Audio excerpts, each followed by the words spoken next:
Battlecry of Freedom by Ngakma Nor'dzin. Part 2, the slogans. Slogan 30.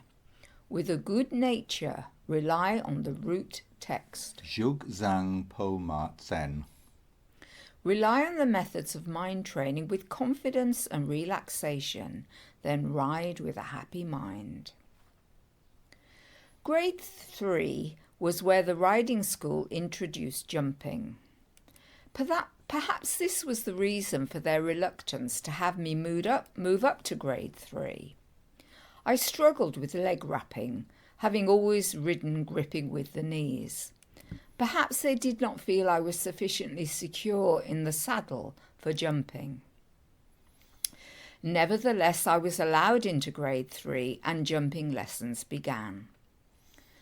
None of the group were particularly keen on jumping. We were all mature adults and actually enjoyed riding schooling patterns, working in pairs or as a group, and dressage exercises much more than jumping.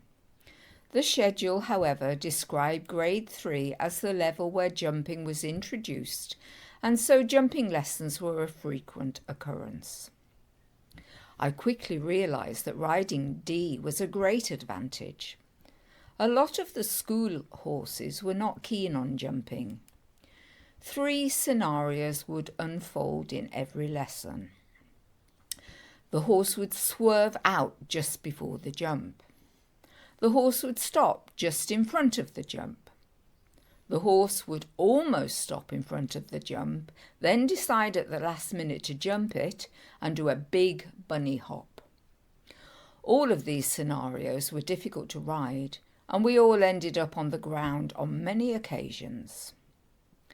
Most of the school horses had to be pushed on, trying to keep them in canter and engaged right up to the jump. There was a much better chance that they would take it if the approach was good.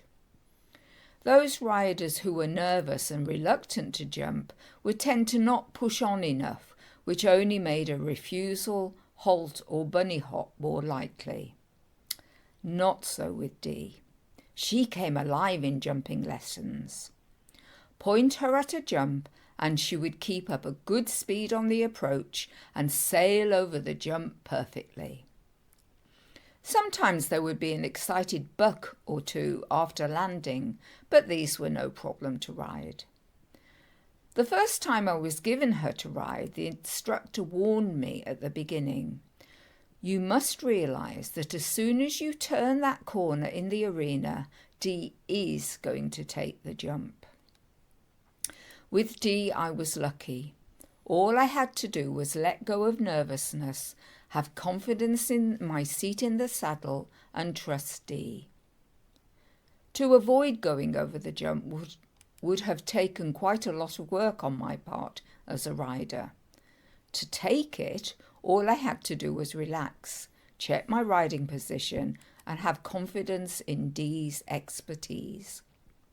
I had to get out of the way of D's capability and avoid hindering her ability and desire to take the jump.